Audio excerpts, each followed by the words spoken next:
Vous avez tous l'air d'aller si bien. Est-ce que je semble aller bien? Vous pouvez vous asseoir. Merci beaucoup d'être ici aujourd'hui. Merci d'être venu. J'ai prêché dans des salles à moitié vides et dans des salles presque vides, mais j'aime quand la salle est pleine. Amen. Je vais prier pour vous.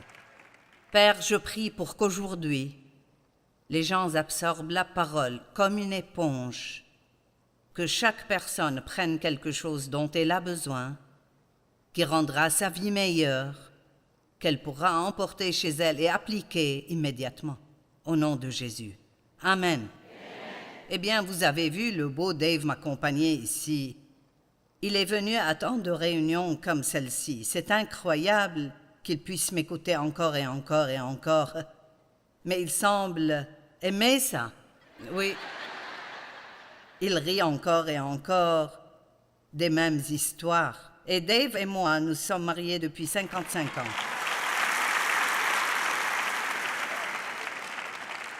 Alors, j'ai décidé de le garder. Je ne vais pas...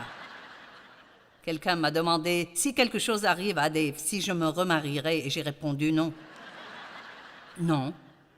Nous avons 4 enfants adultes et nos 2 fils gèrent les affaires quotidiennes du ministère. L'un d'eux est le PDG de toutes nos missions partout dans le monde. Et l'un d'eux gère tout le reste, tous les médias, les opérations et tout ça. Et nos 2 gendres travaillent pour nous. J'ai une fille qui est elle-même dans le ministère, et puis mon autre fille travaille pour moi, personnellement. Je lui paye et elle s'occupe de sa maman, vous voyez. Elle paye nos factures, commande toutes mes affaires et cuisine pour moi 1 fois par semaine et m'aide dans tout ce dont j'ai besoin. Nous sommes donc très bénis et je me sens extrêmement bénie de pouvoir faire ce que je fais. J'enseigne la parole de Dieu depuis 45 ans et j'en ai aimé chaque minute. Et donc, comme je l'ai dit dans d'autres réunions, parce que nous avons commencé hier, Dieu a mis quelque chose de spécifique sur mon cœur à partager avec vous. J'allais aller dans une autre direction. Mais quand nous avons commencé le ministère de Joyce Meyer il y a 35 ans, Dieu m'a dit, il y a 3 choses que je veux que tu fasses, et si tu les fais, je bénirai ton ministère. Et je dois dire que notre ministère a été très béni. Nous n'avons jamais payé d'intérêt. Nous avons pu payer en liquide pour tout ce que nous avons, et nous proclamons l'Évangile partout dans le monde, et Dieu a tenu parole, et voici les 3 choses qu'il m'a dit de faire. Fais tout ce que tu fais avec excellence. Sois une personne intègre et garde les conflits hors de ta vie, de ton mariage et de ton ministère. Et pour éviter les conflits dans votre vie, vous devez y travailler. Vous devez y faire face. Si vous n'affrontez pas les conflits, c'est comme un cancer. Il continuera à se propager d'une personne à l'autre et à ronger les choses. Et les conflits tuent votre bénédiction et ils tuent l'onction. Et nous n'entendons plus beaucoup parler de l'onction, mais plus que tout, nous avons besoin de l'onction de Dieu. C'est son pouvoir et sa présence dans notre vie. Et plus elle est forte, plus tout devient facile pour vous.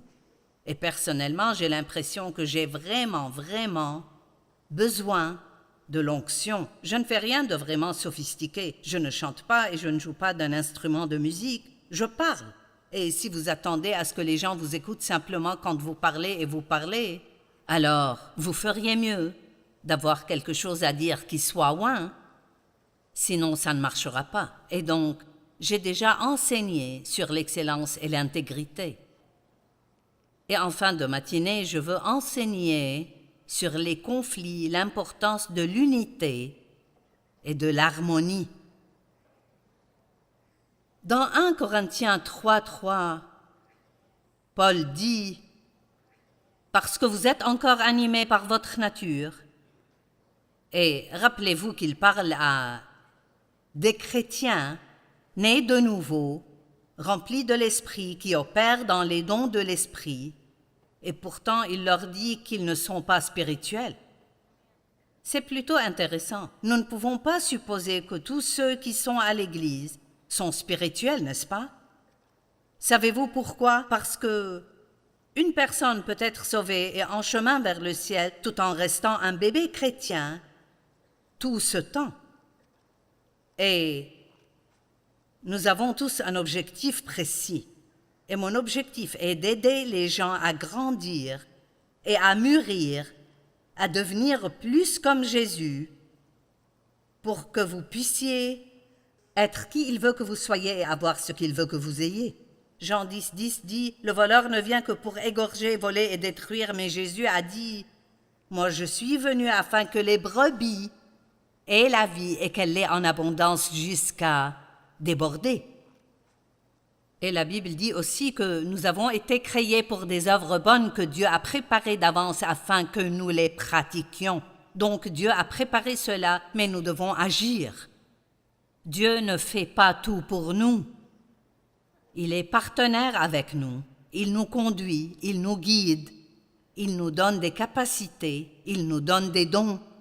Mais nous avons un rôle à jouer dans tout cela et quiconque ne fera pas sa part ne profitera pas de la vie que Jésus veut qu'il vive.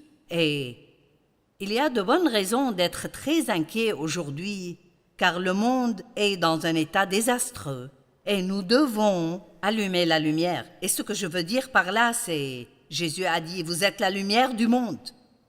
Ne mettez pas votre lumière sous un seau.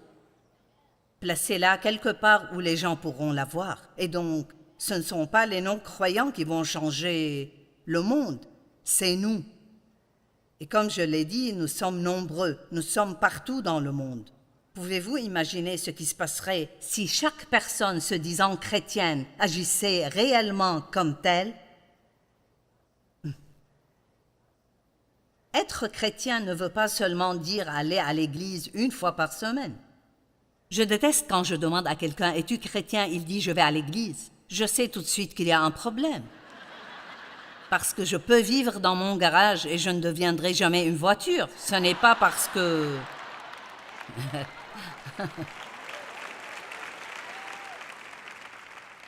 Si vous êtes présent ici, ça ne me dit vraiment rien.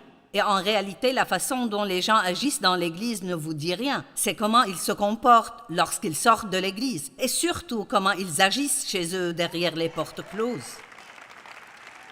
Nous devons nous engager à faire ce qu'il faut lorsque personne ne nous regarde, pas seulement lorsque quelqu'un nous regarde. Donc vous êtes encore animés par votre nature. Vous avez la nature charnelle. Et la Bible amplifiée dit, vous êtes sous le contrôle d'impulsions ordinaires. En d'autres termes, ils suivaient leurs propres pensées, ils suivaient leurs sentiments, et leur propre volonté. Ils voulaient que Dieu fasse ce qu'il voulait. Ils n'étaient pas prêts à faire ce que Dieu voulait qu'ils fassent. J'ai remarqué, pour une raison ou pour une autre, il y a quelques semaines, je lisais que Jésus ne se contentait pas de prier une seule fois pour ne pas avoir à boire la coupe si c'était possible. Il a prié 3 fois la même chose dans le jardin de Gethsémani. « Père, si possible, éloigne de moi cette coupe. Néanmoins que ta volonté soit faite et non la mienne. Père, si c'est possible, éloigne de moi cette coupe. Néanmoins que ta volonté soit faite et non la mienne. » Il est parti et revenu. Père, si possible, éloigne de moi cette coupe. Néanmoins que ta volonté soit faite et non la mienne. Donc ce que je vois, c'est que Jésus ne voulait vraiment pas aller sur la croix parce qu'il savait. Et ce n'était pas seulement la douleur physique, il est devenu péché. Il n'a pas seulement pris notre péché, il est devenu péché. Et je ne peux même pas imaginer à quel point cela a dû être absolument horrible pour lui. Mais vous voyez, même s'il y avait quelque chose qu'il voulait, il voulait ce que Dieu voulait plus que ce qu'il voulait. Je ne veux pas que vous manquiez ceci, parce que c'est là que Dieu veut que nous soyons, des chrétiens mûrs. Même s'il y a quelque chose que vous voulez, ou s'il y a quelque chose dans votre vie que vous ne voulez pas, vous ferez toujours les choses à la manière de Dieu, peu importe ce que vous en pensez, parce que vous voulez la volonté de Dieu plus que votre propre volonté. Amen. J'aime ça. Et puis il leur explique pourquoi il sait qu'ils ne sont pas spirituels. Il dit, puisqu'il y a parmi vous de l'envie, de la jalousie, des disputes et des factions ou des divisions parmi vous, n'êtes-vous pas dirigés par votre nature propre? N'êtes-vous pas charnel? Et ne vous conduisez-vous pas d'une manière toute humaine? Ainsi, l'envie, la jalousie, les conflits, toutes ces choses qui engendrent les divisions parmi les gens, nous n'avons aucun pouvoir si nous ne sommes pas unis. Et vous ne vous entendrez pas accidentellement. On ne s'entend que si on le fait exprès. Parce qu'il n'y a personne autour de vous qui vous plaira à 100% dans tout ce qu'ils font. C'est impossible de s'entendre avec les gens si vous n'êtes pas extrêmement généreux dans le domaine du pardon. Amen. Et il y a des gens ici aujourd'hui qui me sourient, mais vous êtes en colère contre quelqu'un. Vous êtes peut-être même venu à l'église avec la personne contre laquelle vous êtes en colère. Et cela pourrait même être un secret. C'est peut-être quelque chose que vous seul savez. Vous agissez comme si tout allait bien. Mais vous voyez, les conflits sont une chose très intéressante. Et je suis si heureuse que Dieu m'ait appris cela très tôt dans ma vie, parce que nous avons vraiment travaillé pour garder les conflits hors de notre vie. Et je vais vous dire quelque chose. Je ne l'ai jamais fait et je ne me tiendrai jamais derrière cette chaire pour prêcher quand je suis en colère contre quelqu'un. J'avalerai chaque once de fierté que j'ai et je m'excuserai que je pense avoir eu tort ou non. Je ne me lèverai pas et je ne prêcherai pas la parole de Dieu avec la colère dans le cœur. Et nous devons tous être très engagés. Je veux dire, c'est un problème vraiment, vraiment énorme. Il y a tellement de gens qui sont en colère contre quelqu'un que j'ai pris la décision de ne jamais prêcher un message sans parler du pardon aux gens. Parce que la Bible dit clairement que si nous ne pardonnons pas aux autres, alors Dieu ne nous pardonnera pas. Nous semblons ignorer cela. Mais il faut que... Eh bien, Joyce, tu ne sais pas ce qu'ils m'ont fait. Eh bien, peut-être qu'ils ne méritent pas votre pardon, mais nous ne méritons pas le pardon de Dieu. Vous voyez? Il ne nous demande jamais de faire quelque chose pour quelqu'un d'autre qu'il n'a pas fait pour nous d'abord. Et encore, et encore, et encore, et encore, Dieu nous pardonne la même chose. Il ne nous abandonne jamais. Il croit toujours au meilleur pour nous.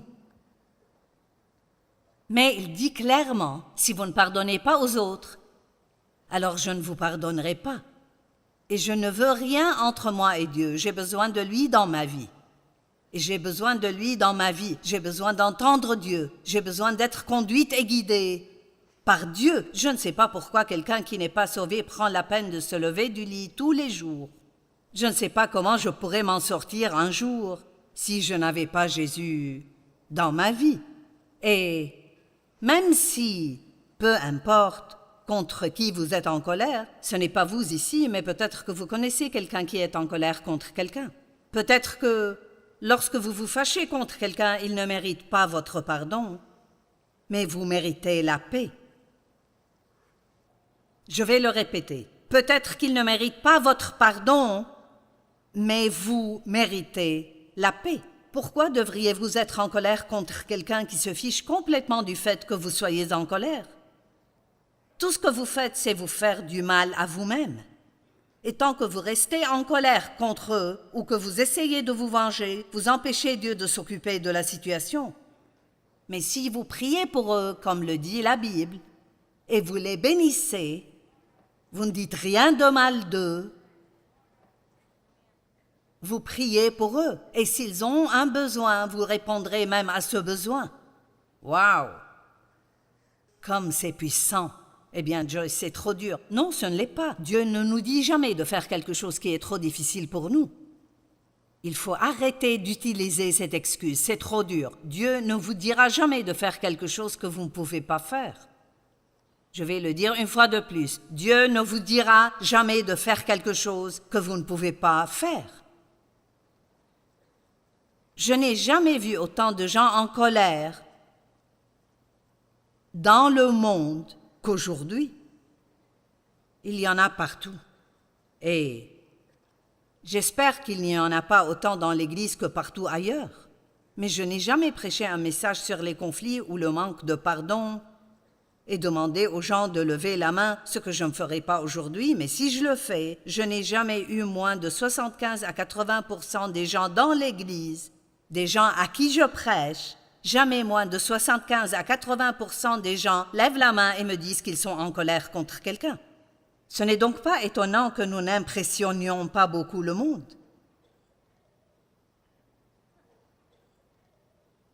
Chaque personne ici, moi-même, mon mari, les personnes qui sont avec nous, chacun d'entre vous, nous avons tous individuellement la responsabilité d'éliminer les conflits de nos vies et de travailler avec Dieu pour les arrêter, peu importe la quantité d'orgueil que vous devez avaler. Vous ne pouvez pas avoir de conflits sans orgueil. Là où il y a des conflits, il y a de l'orgueil. Eh bien, ils ne méritent pas mon pardon, mais vous ne méritez pas le pardon de Dieu et moi non plus. Les conflits sont définis comme des querelles, des disputes, des désaccords et un courant de colère sous-jacent. Et ce qui fait vraiment peur, c'est le courant de colère sous-jacent. Tout le monde sait que quelque chose ne va pas, mais personne ne sait ce que c'est. Il ne semble pas y avoir d'onction. Deux personnes peuvent prêcher exactement le même message, mot pour mot, et l'une d'elles pénétrera votre cœur et changera votre vie, et l'autre ne signifiera rien pour vous. Quelle est la différence? L'onction. C'est l'onction qui brise le joug de l'esclavage dans la vie des gens. Disons par exemple que vous avez une équipe de louanges et que celui qui dirige la louange est parti pour une raison quelconque. Et maintenant, il y a un poste ouvert pour être chef de louange. Et bien sûr, la plupart des membres de l'équipe de louange veulent être le leader et il ne peut y en avoir qu'un. Et donc, disons par exemple que certains membres de l'équipe de louange sont un peu charnels, ils ne sont pas spirituels comme Paul l'a dit, et ainsi, quand quelqu'un d'autre est choisi pour diriger l'adoration, il n'aime pas ça, alors il commence un peu dans les coulisses. Elle ne pourrait même pas trouver les bonnes notes. Mon chien chante mieux qu'elle. Et ces choses-là sont meurtrières, elles tuent l'onction.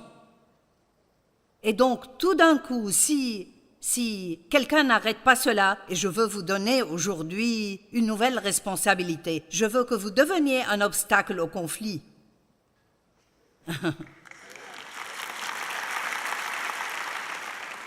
Au lieu d'être juste passif et d'écouter les gens, ayez l'audace de dire, vous savez, je ne veux vraiment pas entendre ça.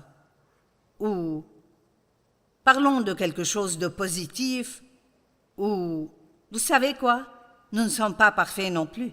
Il y a quelque chose que vous pouvez dire pour faire savoir à cette personne que vous ne parlerez pas de cela. Ne vous contentez pas de devenir un dépotoir que les autres rempliront d'ordures et ne laissez pas cela empoisonner votre esprit. À chaque fois que quelqu'un vous dit quelque chose de mal à propos de quelqu'un, même si vous ne voulez pas le croire, cela vous affectera. Cela affecte l'attitude que vous avez envers cette personne. Et puis, il faut faire un effort pour garder de bonnes pensées à leur égard. Et aujourd'hui, avec Facebook, bon sang, je veux dire, quelqu'un peut vous dire quelque chose sur quelqu'un et vous le dites à une autre personne et elle va sur Facebook. Le saviez-vous? Et ce n'est même pas, et ça peut ne même pas être vrai. Ça peut ne même pas être vrai. Je veux dire, je me suis levée il y a quelques années et quelqu'un a dit que j'étais morte. Et les gens appelaient le bureau. Ils pleuraient et disaient « Joyce est morte » et j'ai dû aller sur Facebook et dire « Je suis toujours là ». Devinez quoi, je suis vivante. Mais ce qui est fou, c'est que les gens croient ça. Ils croient simplement tout ce qu'ils lisent. Et l'une des choses que la Bible dit dans Matthieu 18, à laquelle nous devons absolument obéir, il est écrit « Si ton frère a péché contre toi, va et reprends-le seul à seul ». Il ne dit pas d'aller vers quelqu'un d'autre. Il dit que vous devez voir votre frère seul à seul et régler le problème avec lui. Quand quelqu'un vous raconte une histoire sur quelqu'un d'autre, vous devriez lui dire « Lui en avez-vous parlé ?» Les gens ne veulent pas parler à la personne contre laquelle ils sont en colère. Ils veulent bavarder, juger et critiquer. Et nous devons mettre fin au conflit et arriver au point où nous refusons ne serait-ce que d'en faire partie. Je ne veux pas la mettre en colère. Je pense que nous avons une responsabilité les uns envers les autres de nous confronter si nous empruntons la mauvaise voie. L'amour n'est pas toujours une sensation de chair de poule. Vraiment, si vous aimez quelqu'un, parfois vous devez être prêt à lui dire quelque chose qu'il ne veut pas entendre. Amen. Alors, les conflits, vous devez les garder hors de votre vie. Nous pouvons apprendre à être en désaccord de manière agréable et avec respect. Tout le monde a droit à sa propre opinion. Mais même cette chose que nous avons vécue avec la pandémie, je veux dire, des familles se sont divisées concernant qui va se faire vacciner, qui ne va pas le faire, qui va porter un masque, qui ne va pas. Je veux dire, vraiment,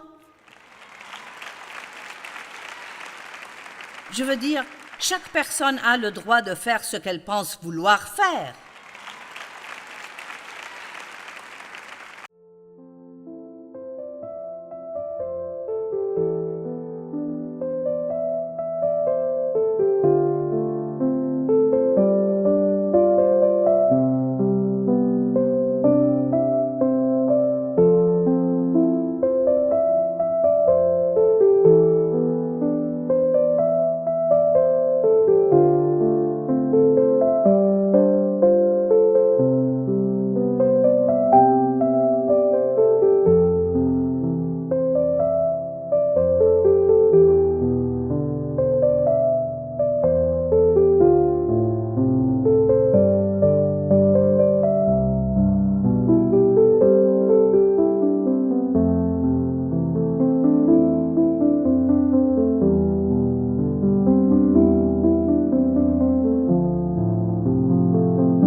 Think positive, think bright.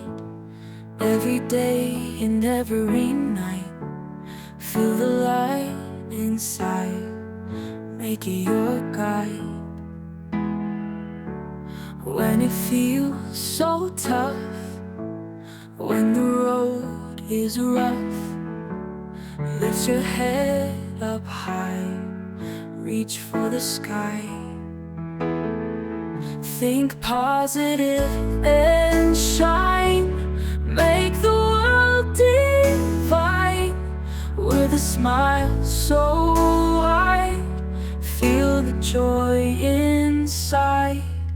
In the face of fear, whisper hope is near.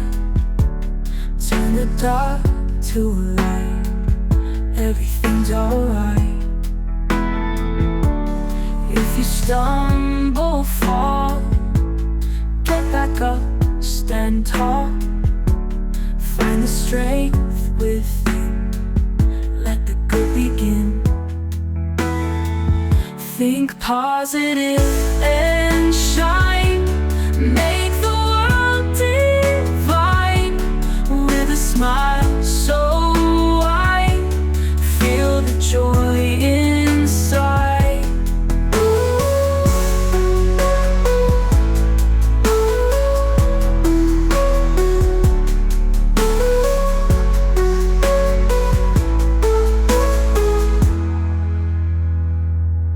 In the face of fear, whisper hope is near.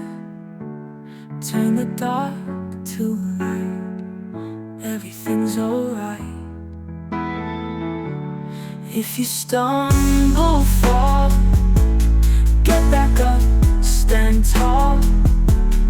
Find the strength within, let the good begin. Think positive